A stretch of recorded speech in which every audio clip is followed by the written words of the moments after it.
पहला क्वेश्चन है आज की क्लास का पहला क्वेश्चन है, प्रसिद्ध मीनाकारी थेवा कला का संबंध किस स्थान से है? ऑप्शन है बीकानेर, जयपुर, बाड़मेर, प्रतापगढ़।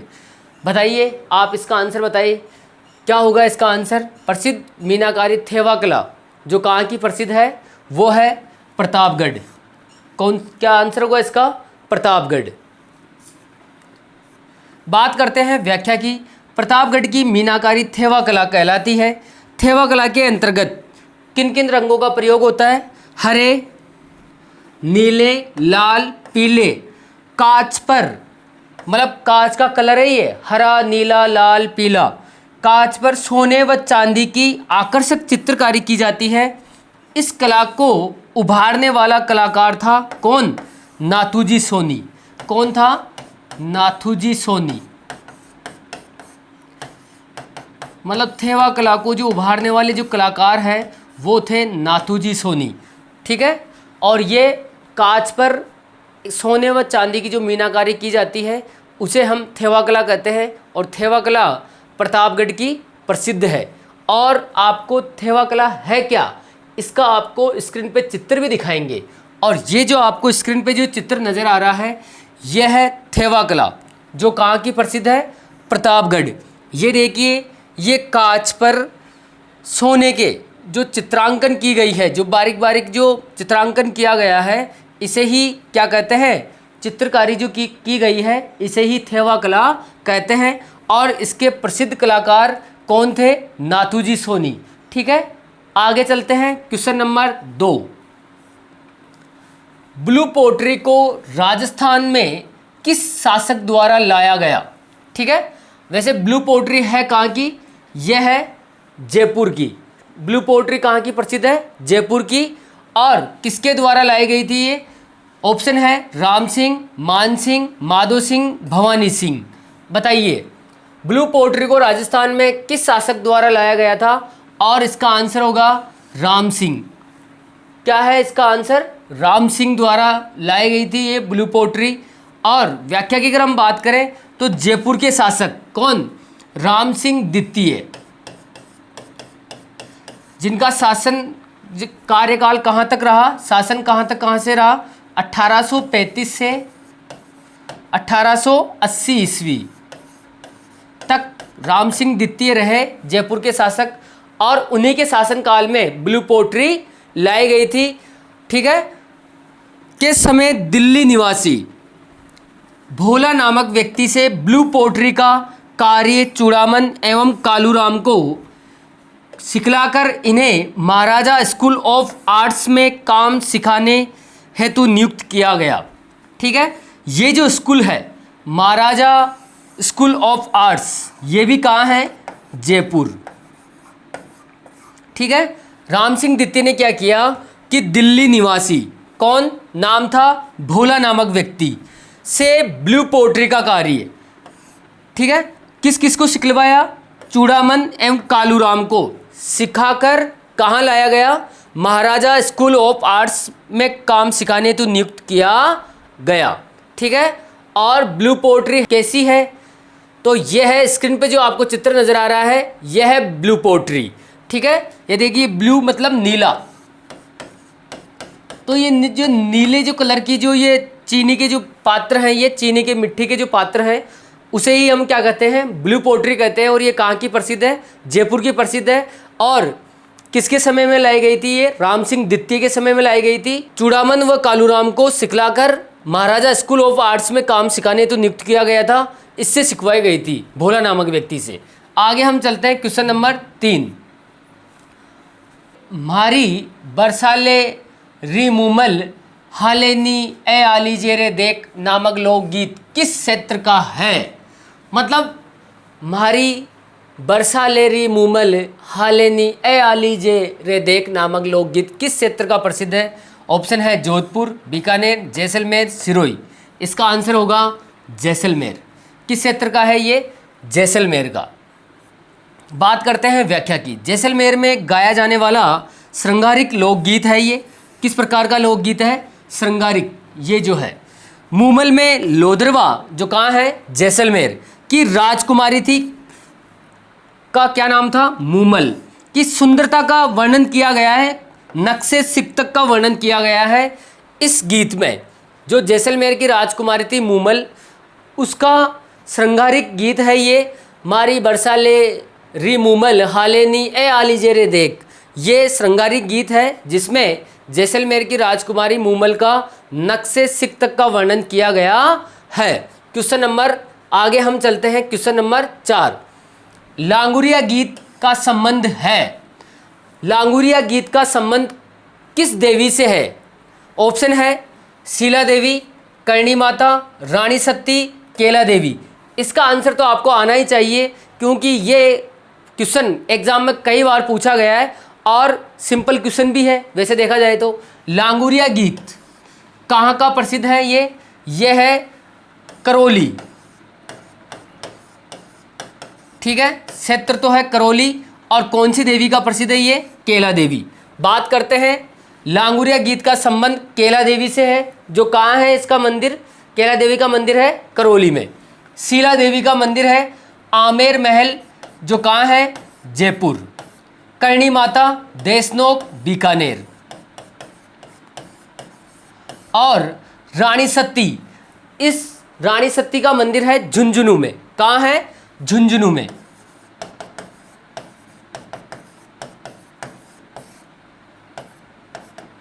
झुंझुनू, ठीक है।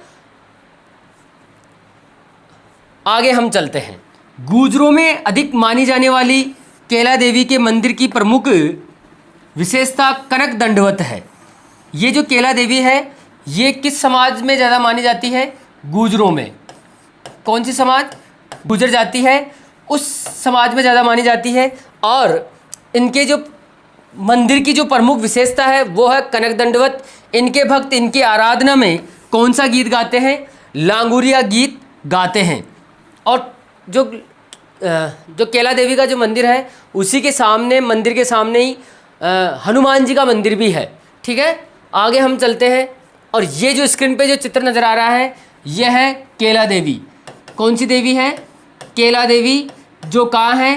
करौली। आगे चलते हैं, क्वेश्चन नंबर 5। पावना गीत कब गाया जाता है? कौन सा गीत है? पावना गीत कब गाया जाता है? बेटी की विदाई पर, ससुराल में जवाई के आगमन पर, बिहाई जी के आगमन पर, पुत्र पैदा होने पर। बताइए, ये तो आना ही चाहिए आपको।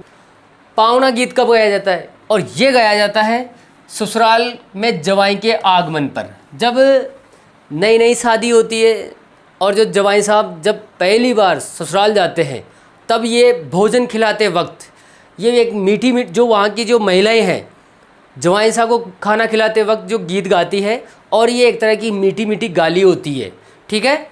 आगे हम चलते हैं, व्याख्या की। आंसर क्या होगा? ससुराल में जवाई के आगमन पर पावना गीत गाया जाता है। पावना किसी घर में ब्याहे जाने वाले व्यक्ति से संबंधित गीत गाए जाते हैं, वे गीत पावना कहलाते हैं। ये गीत भोजन कराते समय गाए जाते हैं, जिनमें मीठी मीठी गाली दी जाती है, ठीक है। मतलब जब भी कोई किसी की शादी होती है, नई नई शादी होती है, जब वो पहली बार ससुराल में जाता है, तब जो खाना खिलाते हैं उसको, जवाई साहब को, तो वहाँ पर उस समय पर ये महिलाओं द्वारा गाया जाता है, जो एक तरह से मीठी मीठी गाली होती है। बेचारे को बताओ, खाना भी शांति से नहीं खाने देते हैं। मतलब तो तैयार है ना आप भी, शादी से पहले ये सब कुछ सीख लेना ना। आगे चलते हैं, कौन सा सुशिर वाद्य है? ठीक है, सुशिर वाद्य का मतलब होता है जो फूंक के द्वारा बजाया जाता है, ठीक है ना। ऑप्शन है अलगोजा, कामायचा, तंदूरा, रावण हत्ता। कौन सा सुशिर वाद्य है? और इसमें आपको ऑप्शन देखते ही आपको आंसर का पता भी लग गया होगा। कौन सा है? अलगोजा। और ये फूंक से बजाया जाता है, ठीक है। और ये जो बचे हैं कामायचा, तंदूरा, रावण हत्ता, ये एक तरह से कौन से वाद्य यंत्र है? यह है तत्वाद्य यंत्र, ठीक है। अलगोजा राजस्थान का राज्यवाद्य भी है। ये राज्यवाद्य कौन सा है? अलगोजा ही है, ठीक है। जो बांसुरी की तरह होता है, इसका मुंह कलम की तरह कटा होता है, दो अलगोजों के कटे भाग को मुंह में रख फूंक के माध्यम से इन्हें बजाया जाता है। मतलब इसकी जो आकृति है, अभी मैं आपको अलगोजा भी दिखाऊंगा, ऐसी बात नहीं है, अलगोजा के हम चित्र भी देखेंगे कि अलगोजा दिखाई कैसे देता है। तो इसको हम पीपीटी में चित्र के माध्यम से भी बताएंगे कि अलगोजा कैसा है। जैसे कि अभी बताया मैंने, ब्लू पोट्री, थेवा कला, ये सब सारे चित्र बताने का रीज़न एक ही है कि देखेंगे भी सही, सुनेंगे भी सही तो ज़्यादा याद होगा। ठीक है, यही हमारा पर्पज़ है। और ये है आपके सामने अलगोजा। ये देखिए, अलगोजा एक लकड़ी का होता है जो बांसुरी की तरह होता है, दोनों एक साथ बजाए जाते हैं ये। और इसमें जो छेद हैं, जो छिद्र है, या तो 4 होते हैं, कितने होते हैं, या फिर होते हैं 7। ठीक है, कईयों में 6 भी मिल जाते हैं, 4 7 6। वैसे अधिकतर या तो 4 वाले या 7 वाले मिलेंगे। ठीक है, आगे हम चलते हैं क्वेश्चन नंबर 7। रमझोल किस प्रकार का लोक वाद्य यंत्र है? तत्वाद्य यंत्र, अनुवद्ध वाद्य यंत्र, घनवाद्य, सुशिर वाद्य। बताइए, रमझोल किस प्रकार का लोक वाद्य यंत्र है? ऑप्शन है तत्वाद्य, अनुवद्ध वाद्य, घनवाद्य, सुशिर वाद्य, और यह है घनवाद्य। कौन सा है? घनवाद्य। घनवाद्य से ये प्रमुख रूप से धातु से निर्मित है। जो धातु से निर्मित होते हैं उन्हें हम कौन से वाद्य कहते हैं? घनवाद्य। रमझोल वाद्य यंत्र चमड़े की एक पट्टी पर छोटे छोटे घुंघरुओं को लगाकर बनाया जाने वाला एक वाद्य है। अब ये तो पता चल गया कि जो रमझोल है वो एक घन वाद्य है और एक धातु से बनता है। वो भी कैसे? मतलब चमड़े की एक पट्टी पर छोटे छोटे जो घुंघरुओं को लगाकर जो बनाया जाता है वो रमझोल होता है। ठीक है, अभी भी चित्र नहीं आ रहे होंगे कईयों के, होता कैसा है, कैसा दिखता है, वो भी हमारी टेंशन है, वो भी हम आपको बताएंगे। और ये लीजिए आपके सामने ये जो चित्र नज़र आ रहा है, यह है रमझोल। जो चमड़े के ऊपर छोटे छोटे जो घुंघरू लगा रखे हैं उसी को हम क्या कहते हैं? रमझोल कहते हैं। ठीक है, आगे चलते हैं क्वेश्चन नंबर 8। राजस्थान का कौन सा लोक नृत्य केवल महिलाओं द्वारा किया जाता है? मतलब क्वेश्चन है इनमें से, ऑप्शन में से कौन सा लोक नृत्य है जो केवल और केवल किनके द्वारा किया जाता है? महिलाओं द्वारा। ऑप्शन है चंग नृत्य, गेर नृत्य, ढोल नृत्य, घूमर नृत्य। बताइए, बताओ आप। और इसका ऑप्शन देखते हैं, आपको आंसर आ भी गया होगा। इसका आंसर है घूमर नृत्य। मारी घूमर छेनक राड़ियाँ, हाँ, यह है घूमर नृत्य। ठीक है ना। घूमर नृत्य राज्य की आत्मा कहलाने वाला यह नृत्य गुजरात के गरबा नृत्य से मिलता है। विशेषकर गणगौर त्यौहार पर महिलाओं नर्तकियाँ एक दूसरे का हाथ पकड़कर लयबद्ध कदम उठाती है।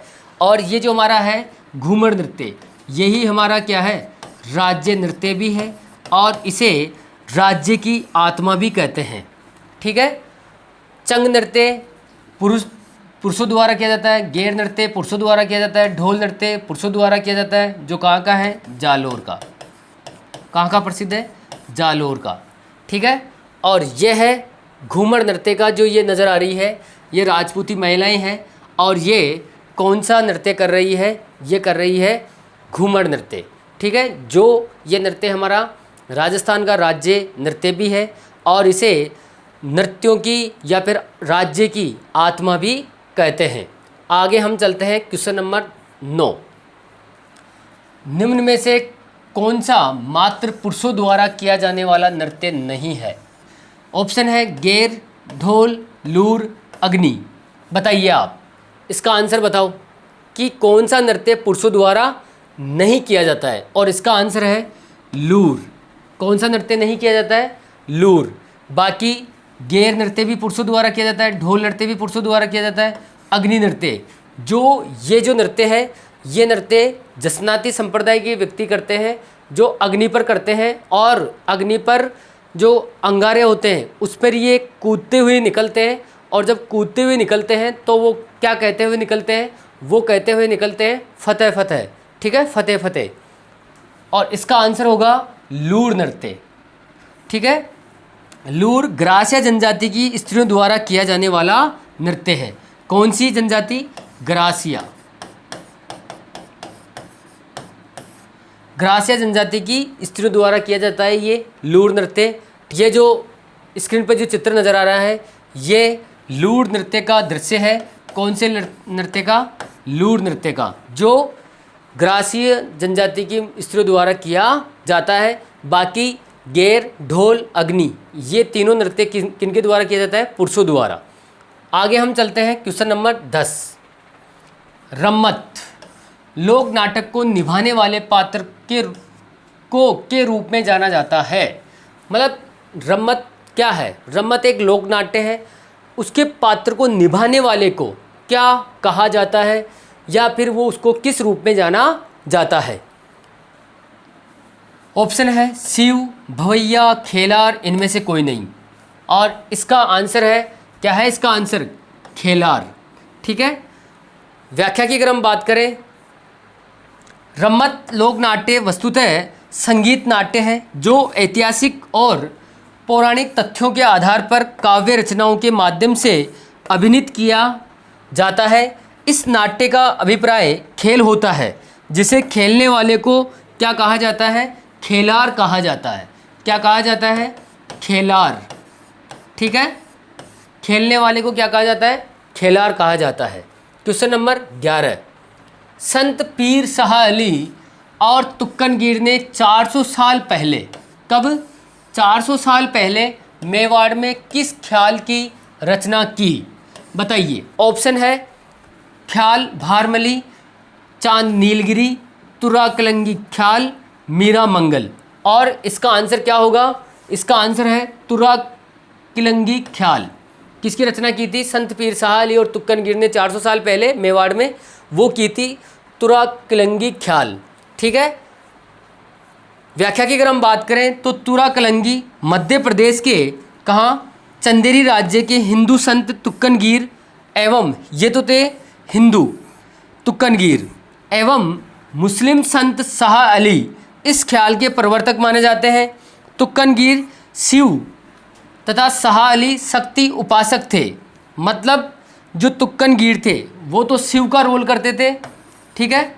और जो ये है कौन? शाह अली, ये पार्वती का रोल करते थे, उपासक थे। इसमें चंग नामक लोकप्रिय वाद्य बजाया जाता है। और इस ख्याल में कौन सा वाद्य यंत्र बजाया जाता है? चंग। चंग नामक वाद्य यंत्र बजाया जाता है। और ये देखिए, यह है मतलब तुक्कनगीर और शाह अली, जो एक तो बने हुए हैं शिव और एक बने हुए हैं पार्वती, ठीक है। आगे हम चलते हैं क्वेश्चन नंबर 12।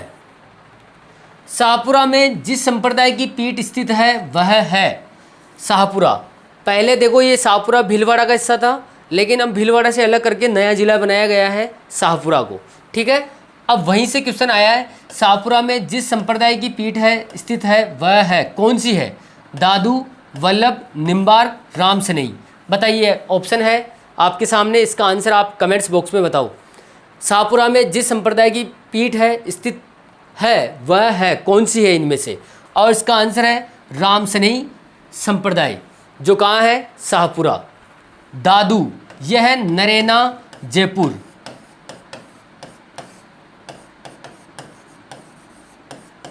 और वल्लभ संप्रदाय नाथद्वारा, राजसमंद।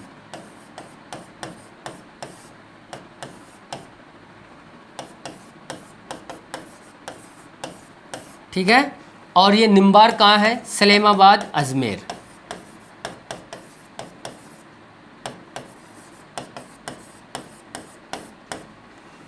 दादू, नरेना, जयपुर, वल्लभ, नाथद्वारा, राजसमंद, निम्बार, सलेमाबाद, अजमेर, रामसरई, शाहपुरा, ठीक है। नया जिला बन गया है, पहले ये भीलवाड़ा का हिस्सा था। और व्याख्या की आंसर की बात करें तो क्या है? रामसनई। व्याख्या की अगर हम बात करें तो प्रधान पीठ शाहपुरा जिला, जो पूर्व में कौन कहाँ पड़ता था? ये भीलवाड़ा जिले में। संस्थापक कौन थे इसके? रामचरण जी। संस्थापक कौन है? रामचरण जी।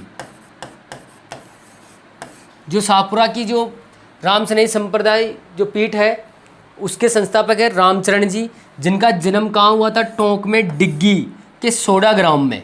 कहाँ हुआ था इनका जन्म? रामचरण जी का टोंक के डिग्गी सोडा ग्राम में। ठीक है, आगे हम चलते हैं। और ये जो स्क्रीन पे जो चित्र नज़र आ रहा है यह है शाहपुरा की जो संप्रदाय की जो प्रधान पीठ है।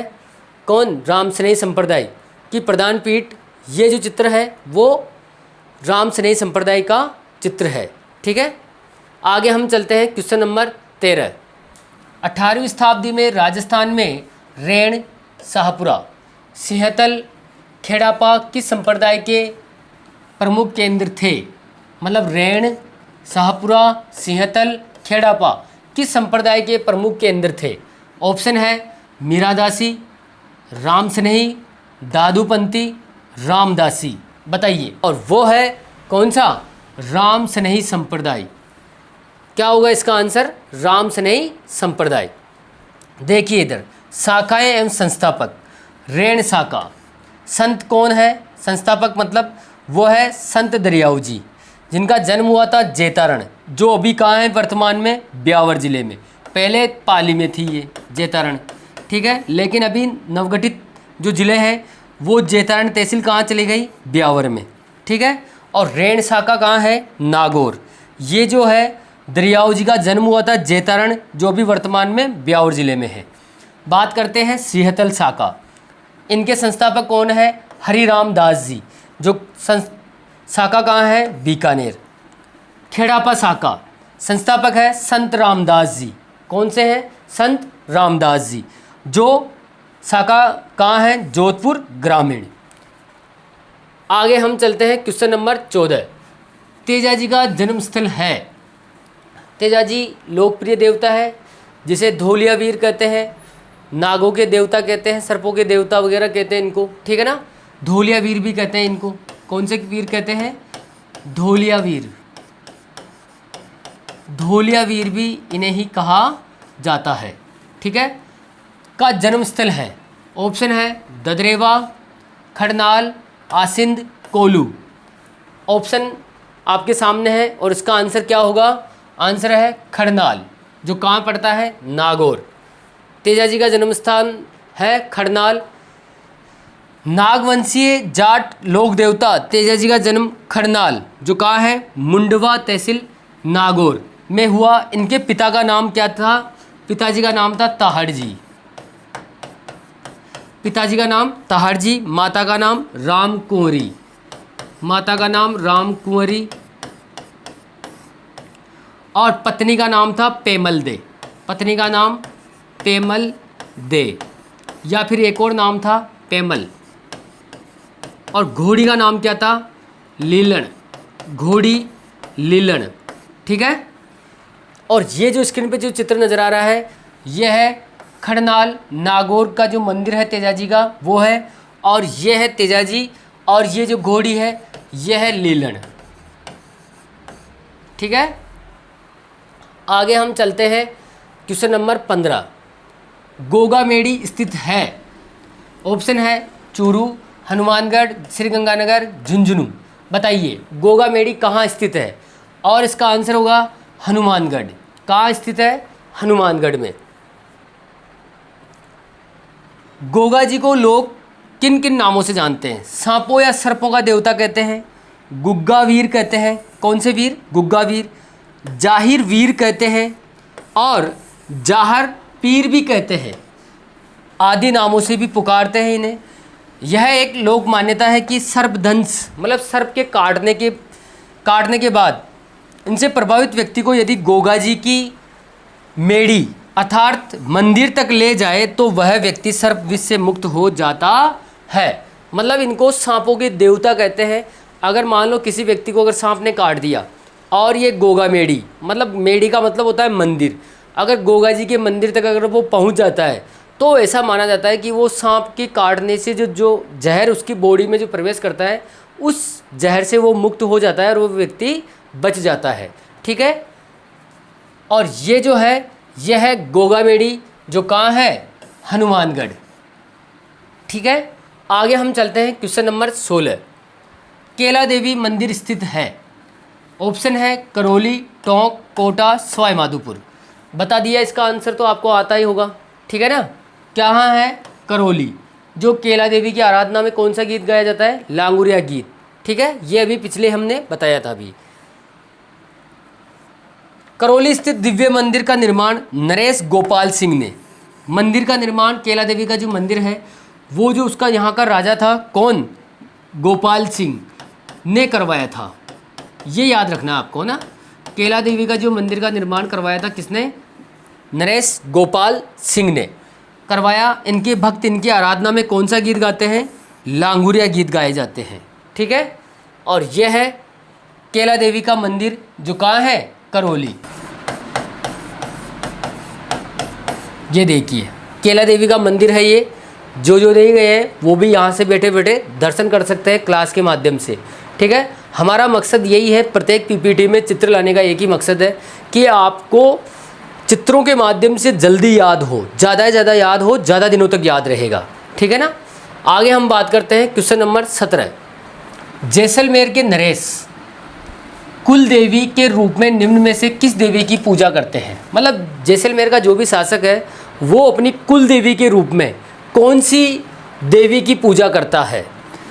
ऑप्शन है करणी माता, नागणेची माता, स्वांगिया माता और अन्नपूर्णा देवी। बताइए, और आंसर है इसका स्वांगिया देवी। कौन सी देवी की? स्वांगिया देवी की। यह माता जैसलमेर के भाटी शासकों की, कौन से शासकों की? भाटी शासकों की। भाटी शासकों की क्या है? कुल देवी है। जैसलमेर के भाटी शासकों की कुल देवी है, मानी जाती है। ये आवड़ देवी का ही एक रूप मानी जाती है। जैसलमेर के राज चिन्हों में सबसे ऊपर पालम चिड़िया, कौन सी? पालम चिड़िया, जिसे कौन सी कहते हैं? शगुन चिड़िया भी कहते हैं, का देवी का प्रतीक है। और ये जो स्क्रीन पे जो चित्र नजर आ रहा है यह है कौन सी देवी? यह है स्वांगिया देवी। Question number 18। पुष्कर मेला किस तिथि को संपन्न होता है? कई बार क्वेश्चन पूछा गया है कि पुष्कर मेला कौन सी तिथि को संपन्न होता है। तिथि है आपके सामने ऑप्शनों के रूप में वैशाख पूर्णिमा, कार्तिक पूर्णिमा, फाल्गुन पूर्णिमा, चैत्र पूर्णिमा। बताइए पुष्कर मेला किस तिथि को संपन्न होता है? और एक और क्वेश्चन बता देता हूँ, कोलाई झील के किनारे एक मेला भरता है, वो भी पुष्कर में जो मेला भरता है उसी सेम तिथि है दोनों की। पुष्कर मेला किस तिथि को संपन्न होता है? तो वो तिथि है कार्तिक पूर्णिमा। कौन सी पूर्णिमा? कार्तिक पूर्णिमा को पुष्कर में मेला आयोजित किया जाता है और उसी तिथि को कोलाई झील में भी कपिल मुनि के आश्रम में मेला भरता है। बात करते हैं व्याख्या की। राजस्थान का सबसे प्रसिद्ध रंगीन मेरवाड़ा का कुंभ मेला पुष्कर मेला कह दो, अजमेर में है। इसे देखो, राजस्थान का सबसे प्रसिद्ध मेला पुष्कर मेला, इसे रंगीन मेला कहते हैं। मेरवाड़ा का कुंभ मेला, ये भी याद रखना, मेरवाड़ा का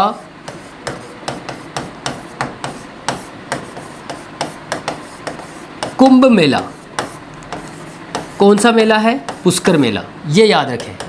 ठीक है, पुष्कर मेला अजमेर। पुष्कर में कार्तिक अक्टूबर नवंबर में कार्तिक मास की एकादशी से पूर्णिमा तक विशाल मेले का आयोजन किया जाता है। संभवतः यह राज्य का सबसे बड़ा पशु मेला है। एक घटना सुनाता हूँ मैं आपको, मतलब एक माहौल का फ़र्क पड़ता है कि देखना माहौल कैसे, एनवायरनमेंट कैसे बनता है। मतलब यहाँ पर पुष्कर में क्या है कि आपको पता है कि ये रंगीन मेला है, तो यहाँ पर देसी विदेशी पर्यटक आते हैं और विदेशी पर्यटक बहुत ज़्यादा संख्या में आते हैं यहाँ पर। तो आप मानोगे नहीं कि माहौल का कितना फ़र्क पड़ता है। यहाँ पर जो भिखारी होते हैं ना, वो भी इंग्लिश में बात करते हैं, हम भिखारी भी इंग्लिश में बात करते हैं। मैं एक बार वहाँ पर पुष्कर मेले में गया तो एक जो छोटा सा लड़का फटे कपड़ों में, नहाया भी नहीं होगा, ऐसे मतलब गरीब है ना, तो वो इंग्लिश में अंग्रेज से कैसे पैसे मांगता है, देखना दृश्य आप। No father no mother only one piece, no father no mother only one piece, please give me rupees. बताइए आप कितना मज़ा है कि नहीं है। तो माहौल का काफ़ी फ़र्क पड़ता है, इसलिए माहौल बनाएं, अच्छा पढ़ें, अच्छा समझ रखें। पुष्कर मेला किस तिथि को संपन्न होता है? कार्तिक पूर्णिमा, और इसी दिन कोलाई झील के किनारे कपिल मुनि के आश्रम में भी मेला भरता है। और ये जो पुष्कर झील है, इसी के किनारे 52 घाट है। कितने घाट हैं? 52 घाट है, ठीक है। यह है पुष्कर मेले का दृश्य। ये जो दृश्य नज़र आ रहा है आपको स्क्रीन पे, ये पुष्कर मेले का दृश्य है, जो इसे रंगीन मेरवाड़ा का कुंभ मेला भी कहते हैं। आगे हम चलते हैं क्वेश्चन नंबर 19। आदिवासियों का कुंभ कहा जाने वाला बेणेश्वर का मेला कौन सा मेला? देखो एक क्वेश्चन तो यही याद तैयार हो गया कि आदिवासियों का कुंभ कहा जाने वाला मेला, तो उसका मतलब किस मेले को कहेंगे? बेणेश्वर मेले को। किस जिले में लगता है? मतलब 2-3 क्वेश्चन हो गए यहीं। आदिवासियों का कुंभ किसे कहेंगे? बेणेश्वर मेले को। किस जिले में लगता है? देखना ऑप्शन है डूंगरपुर, झालावाड़, बारा, बांसवाड़ा, और इसका आंसर होगा डूंगरपुर, ठीक है। आदिवासियों का कुंभ कहा जाने वाला बेणेश्वर मेला किस जिले में लगता है? वो लगता है डूंगरपुर। डूंगरपुर जिले के कौन सी नवाटापुरा नामक स्थल पर माघ शुक्ल एकादशी से माघ शुक्ल पूर्णिमा तक सोम, जाखम एवं माही, मतलब कौन कौन सी नदियाँ? सोम, माही व जाखम की नदियों के संगम पर भरने वाला बेणेश्वर मेला आदिवासियों का कुंभ, या फिर इसे भीलों का कुंभ, या फिर वागड़ का पुष्कर, या बागड़ का कुंभ, बागड़ प्रदेश का सबसे बड़ा मेला माना जाता है। बताइए, देखो आदिवासियों का कुंभ तो इसे कहते ही हैं, इसके अलावा क्या क्या कहते हैं? भीलों का कुंभ भी कहते हैं इसे, मतलब सबसे ज़्यादा भील जनजाति के लोग आते हैं यहाँ पर, ठीक है ना। और भील जनजाति के लोगों के बारे में तो ऐसे कहते हैं कि यहाँ पर जो बालिकाएं हैं, जो कुंवारी कन्याएं हैं, वो यहाँ पर अपना वर चुनती है इस मेले में, ठीक है ना। बागड़ का पुष्कर, बागड़ का कुंभ, बागड़ प्रदेश का सबसे बड़ा मेला माना जाता है। और ये जो दृश्य नज़र आ रहा है, ये देखिए आपको, यह है बेणेश्वर का मेला, जो कहाँ भरता है? डूंगरपुर ज़िले में। और ये नदियों के संगम पर भरता है। कौन कौन सी नदियाँ? सोम, माही, जाखम। और यहाँ पर शिवलिंग की मूर्ति, खंडित मूर्ति की पूजा की जाती है। तो उम्मीद करता हूँ कि क्लास आपको ज़रूर पसंद आई होगी। ऐसे ही हमें इस क्लास को देखते रहें और इस क्लास को ज़्यादा से ज़्यादा शेयर करें। हमसे जुड़ने के लिए टेलीग्राम पर चैनल बना रखा है हमने, गोविंद सर जी के, उस पर भी इन क्वेश्चनों की पीपीटी आपको मिल जाएगी। और यूट्यूब पर भी आप गोविंद सर जीके के नाम से अगर सर्च करेंगे तो हमारी क्लासें उपलब्ध हो जाएगी। तो थैंक यू। उम्मीद करता हूँ कि आप हमसे ऐसे ही जुड़े रहें, ऐसे ही प्यार और स्नेह बनाए रखें। जय हिंद, जय भारत।